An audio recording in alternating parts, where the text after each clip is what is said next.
Assalamu alaikum. I am Dr. Hira Bashir, working as a consultant obstetrician and gynecologist at the Cheezel Hospital at Gulistan Johar, Karachi. आज हम बात करेंगे कि एक औरत के लिए एक हमल के बाद वक्फा करना कितना ज़रूरी है, क्योंकि हमें पता है कि हमल के दौरान औरत के जिस्म पर खून की रवानी ज़्यादा हो जाती है, बच्चे को भी नशोनुमा की ज़्यादा ज़रूरत होती है। तो ऐसी ख़वातीन अगर अपनी डाइट का ख़याल ना रखें तो उन्हें खून की कमी हो जाती है, जिसको हम एनीमिया कहते हैं।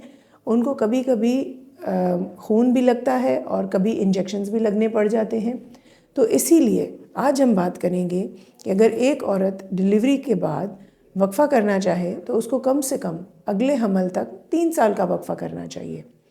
वक्फ़ा करने के लिए हमने ये देखा है कि बहुत सारे लोगों की कुछ मिथ्स हैं।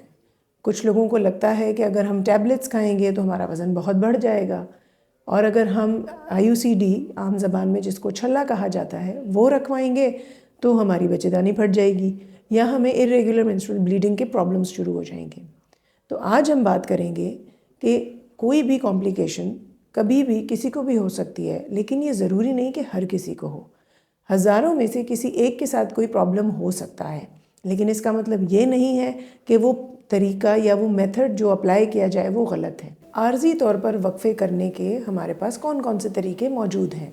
यानी अगर किसी का 1 या 2 या 3 बच्चे हैं और वो अभी चाहते हैं कि हम कुछ अरसे के लिए वक्फ़े का इस्तेमाल करें और अपनी सेहत को मद्देनज़र रखते हुए अपने बच्चों की परवरिश अच्छी कर सकें, तो उसके लिए हमारे पास ओरल कॉन्ट्रासेप्टिव पिल्स होती हैं जो कि हर महीने ली जाती हैं। इसके अलावा हमारे पास कुछ इंजेक्टेबल्स अवेलेबल हैं। जदीद दौर में हमारे पास अब तीन तरह के इंजेक्टेबल्स अवेलेबल हैं। DMPA, सियानाप्रेस और एक कैप्सूल आ गया है। पहले इम्प्लांट होता था और अब आजकल जडेल के नाम से मशहूर है, जो कि बाजू में लगाया जाता है। ये तीनों हार्मोनल हैं।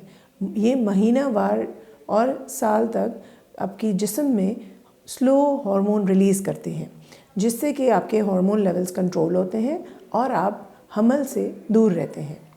इसके अलावा आर्जी तौर पर वक्फ़ा करने के लिए औरत के पास इंट्रा यूट्राइन कॉन्ट्रासेप्टिव डिवाइस का भी ऑप्शन रहता है और मायरेना का भी ऑप्शन है।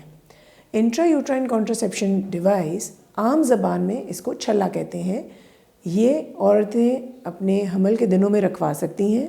ये आपको 5 से 8 साल तक का वक्फ़ा मुयस्सर करता है और इससे आप जब हमल करना चाहें आप इसको निकलवा लें और आप हमल कर सकती हैं।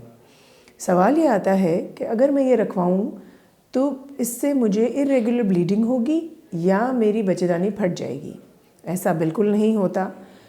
10 में से किसी 1 या 3 ख़वातीन को इंटरमेंस्ट्रुअल ब्लीडिंग यानी माहवारी के बाद बीच में कभी धब्बे लग सकते हैं, लेकिन वो भी 2-3 महीने में सेटल हो जाते हैं।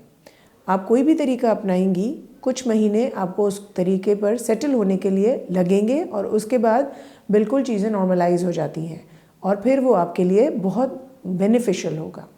इसी तरह अगर कोई ख़ातून है जिनको बहुत ज़्यादा हैवी मेंस्ट्रुअल ब्लीडिंग होती है और वो इस चीज़ से परेशान हैं और वो साथ में आर्जी वक्फ़ा भी करना चाहती हैं, तो उनके लिए मायरेना इंट्रा यूट्राइन कॉन्ट्रासेप्टिव डिवाइस मौजूद है, जो कि उनके लिए बेहतरीन है, जो उनकी माहवारी को भी रोकेगा और उनके हमल से भी उन्हें रोकेगा, जो तकरीबन वो 8 साल तक रखवा सकती हैं। इसका तरीका भी बिल्कुल वैसे ही होता है जैसे हम इंट्रा यूट्राइन कॉन्ट्रासेप्टिव डिवाइस रखवाते हैं। मज़ीद मालूमात के लिए आप हमारी क्लिनिक में कंसल्टेशन ले सकते हैं और ऑनलाइन कंसल्टेशंस के लिए faligo.com पे अपॉइंटमेंट बुक करें। शुक्रिया।